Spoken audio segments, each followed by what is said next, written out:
اپنے مطلب کی حدیث ہے وہ ہمیں یاد ہے. ہمیں یاد ہے نا کہ میٹھا کھانا سنت ہے. ہم میں سے ہر شخص کو یاد ہے کہ میٹھا کھانا سنت ہے. ہم میں سے ہر شخص کو معلوم ہے کہ انگوٹھی پہننا سنت ہے.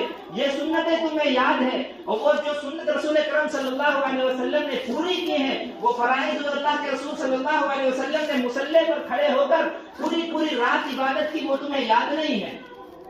وہ تمہیں یاد نہیں, بھول گئے تمہارے ذہنوں سے تصور نکل گیا. صرف ایک بھروسے پر ہم زندگی گزار رہے ہیں کہ انشاءاللہ جنت میں ہم جائیں گے.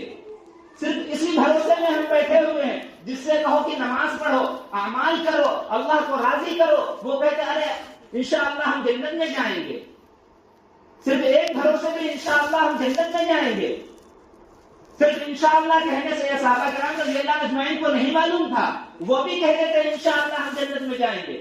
ہم اسی بھروسے میں بیٹھے ہوئے ہیں, نیک اعمال نہیں کرتے. ہم میں سے ہر شخص یہی کہہ دیتا کہ انشاءاللہ ہم جنت میں جائیں گے. یقیناً جاؤ گے اگر اعمال اچھے ہوں گے, ورنہ یہ انشاءاللہ رکھا رہ جائے گا. یہ ہم کہتے ہیں انشاءاللہ, یہ ایک کنارے رکھا رہ جائے گا. ہم سے اللہ رب العالمین کہیں گے اعمال دکھاؤ. فرشتے ہمارے اعمال دیکھیں گے, ہمارا رجسٹر کھولیں گے اور خود کہیں گے تم پڑھ لو کیسے تمہارے اعمال.